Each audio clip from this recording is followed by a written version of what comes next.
Una niña falleció el domingo en Maldonado.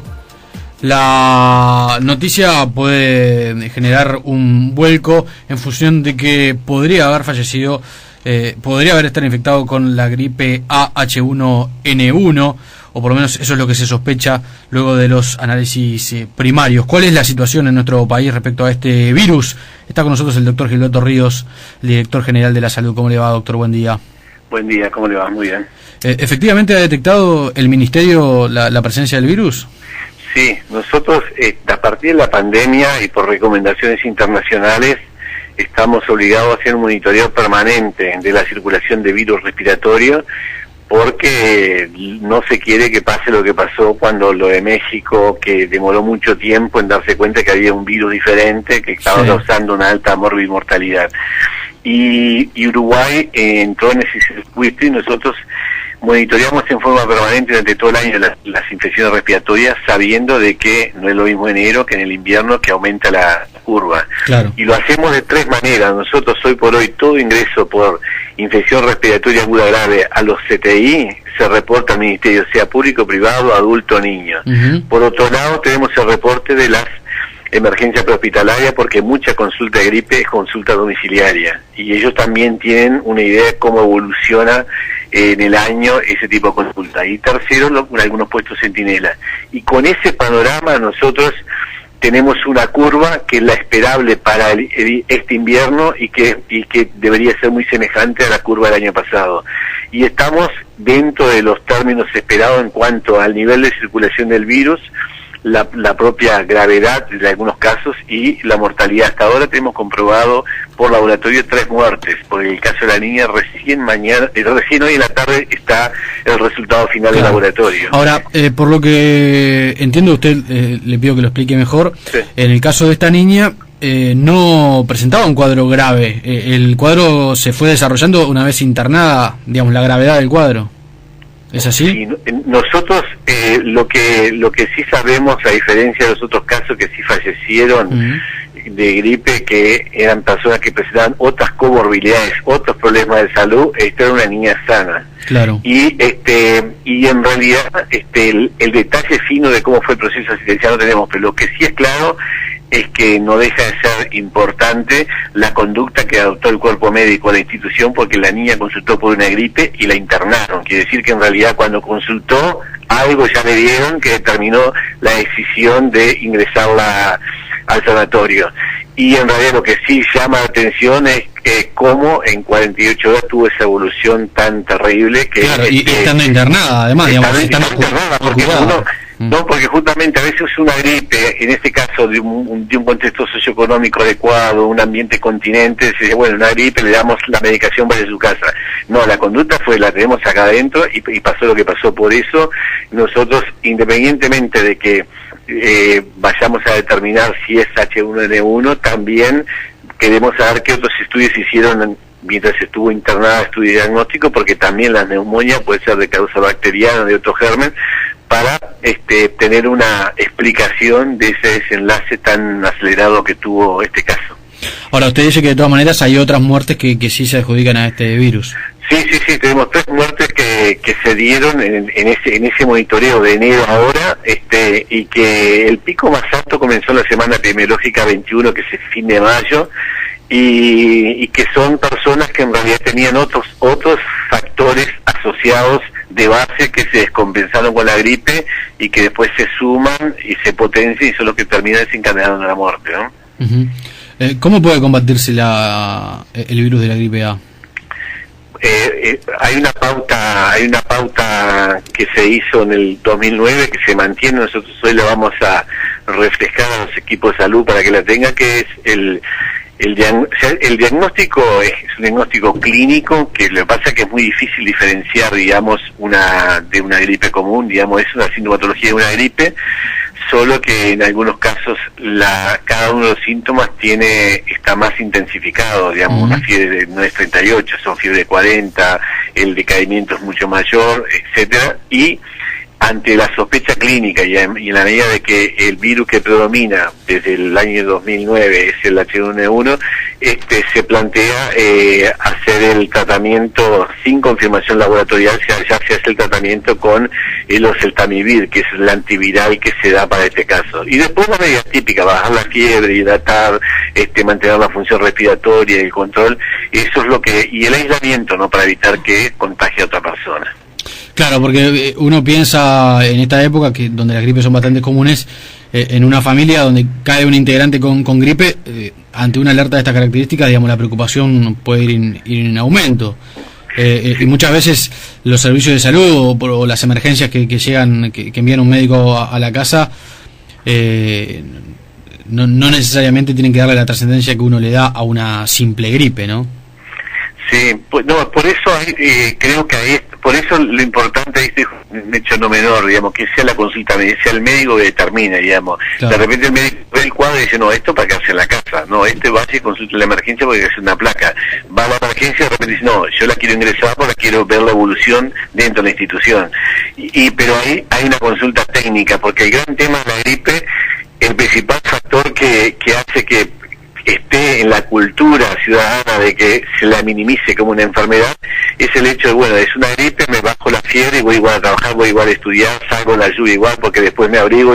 El autodiagnóstico. Y claro, y eso es lo que hay que evitar, digamos. Nosotros, así como decimos el comunicado público, es evitar la automedicación y el autodiagnóstico, y sí consultar a un médico, que es el que efectivamente puede determinar, no, esta se queda en la casa, esta vaya a la emergencia, ingrese, pero no a tomar la decisión, porque ahí es que salta esta situación. Ustedes recordarán que cuando en el 2009 la mayoría de los casos fueron personas jóvenes, ¿no?, que con su gripe siguieron trabajando, haciendo lo que hacían, y después cuando ingresaban ya estaban con cuadros avanzados que requerían todos ventilación mecánica y todo lo demás, y ahí estuvo el patrón de los fallecimientos que se dio en el 2009, ¿no? Bien, quiere decir que la recomendación a la población es estar atento y ante los síntomas tomar las precauciones y hacer una consulta médica. Consulta médica, el lavado de manos.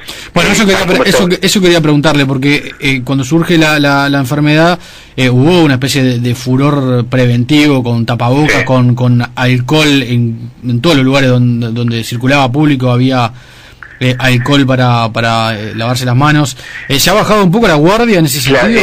Justamente, esas medidas, la idea eran medidas que fueran para esa situación, pero mantenerse al tiempo, porque la gripe viene todos los inviernos, pero siempre hay como cuando disminuye la tensión, disminuye la adhesión a ese tipo de medidas, y lo que hicimos fue refrescarle. Es lo mismo la vacunación. El año pasado dimos 600.000 dosis, este año dimos 500.000 dosis, y algunos grupos de riesgo no tuvimos la misma respuesta que tuvimos el año pasado, pero el año pasado estaba muy fresca el 2009, ya este año hubo, y por eso es todo un esfuerzo de la autoridad sanitaria de tratar de que estas medidas no verlas como temas episódicos por una situación emergente, sino que son temas permanentes, porque lavarse la mano, usar el alcohol gel, ventilar los ambientes cerrados, cuando tiene síntomas no ir a lugares de grandes aglomeraciones, consultar al médico, evitar la automedicación, parecen cosas muy triviales, pero sumado y potenciado es un mecanismo de prevención muy importante para evitar, sabiendo de que además en todos los inviernos gripe va a haber siempre, sea por H1N1, por otros virus, porque es la realidad del invierno del hemisferio sur, ¿no? Ríos, en ese sentido, ¿cómo fue el ritmo de las vacunaciones? O sea, había un grupo de riesgo muy bien identificado, que de todos modos las autoridades señalaron como que el ritmo de vacunación había sido muy bajo, por lo menos al principio de la campaña.